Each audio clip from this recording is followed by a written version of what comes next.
Welcome to Chapter 4 of Princess, Fox, and Wolf. Liz was sitting with her grandmother, Nina, sipping on her tea and discussing her recent job interviews when they heard a loud knock at the door. Nina went to open it and found Prince standing there, looking handsome as ever. Liz's heart skipped a beat as she saw him. She couldn't believe how charming he looked in person. Prince asked if he could come in and Nina welcomed him warmly. After they settled down in the living room, Prince started talking about his life and his passion for fox hunting. Liz was still feeling nervous about what he had said earlier, so she tried to steer the conversation in a different direction.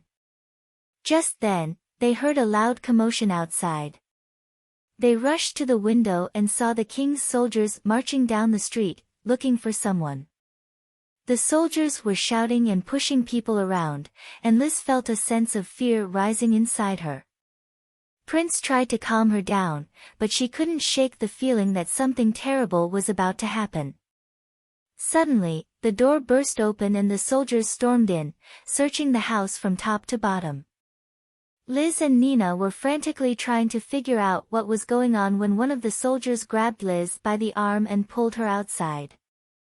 The soldiers were rounding up anyone they could find and throwing them into a nearby wagon. Liz was terrified as she saw her neighbors being taken away, and she felt a sinking feeling in her stomach as she realized that she might be next. Just then, the king himself arrived on horseback, flanked by his most trusted advisors. He looked straight at Liz and Prince, and his expression was grim. "You two, come with me," he said in a stern voice. Liz and Prince had no choice but to follow him. They rode on horseback to the king's palace, and Liz couldn't help but feel overwhelmed by the grandeur of it all. Once they arrived, the king took them to a private room and locked the door behind them. Liz was shaking with fear as she waited for him to speak. "Young lady, do you know who that man is?" the king asked, pointing at Prince.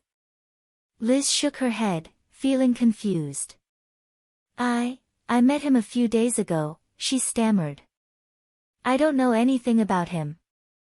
The king's expression softened a bit. "I see.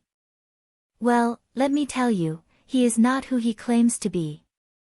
He is a spy from the Wolf's Kingdom, and he is here to gather information about our town." Liz's heart sank as she heard this. She couldn't believe that the charming man she had met was actually a spy. She looked at Prince, who was standing quietly in the corner, and felt a sense of betrayal. The king continued, "I am warning you, young lady, to stay away from him.